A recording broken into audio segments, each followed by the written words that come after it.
Welcome to Penrose Learning, where we make understanding easy. You start by preparing Kali so the remote server can run. Install XRDP and TigerVinc because XRDP speaks RDP while Tiger VNC gives a reliable X session. Run sudo apt update and in sudo apt install XRDP TigerVinc standalone server.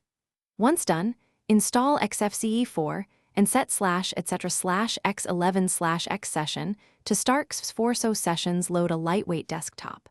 Finally, make sure ports 3389 and 5900 are allowed through the firewall. Check with sudo ufwa status to confirm. Now you wire services and accounts together so connections succeed. Create a VNC password with VNC password for the user, then add a systemd unit like VNC server at. Service to standardized display 1. This lets the system manage VNC sessions. Next, edit /etc/xrdp/xrdp. In I to choose the backend. Point it to Zorg or to the VNC proxy port, such as 5901. This determines whether XRDP uses native X or tunneled VNC. Start and enable both services so they auto-run on boot.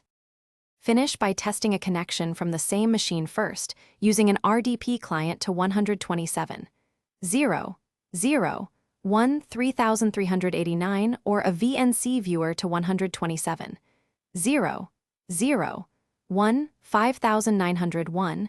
This isolates network issues. If you hit errors, inspect /var/log/xrdp session, log and /var/log/syslog to see authentication or display failures. Logs show what failed and why. One key troubleshooting tip. If sessions fail to start, restart X.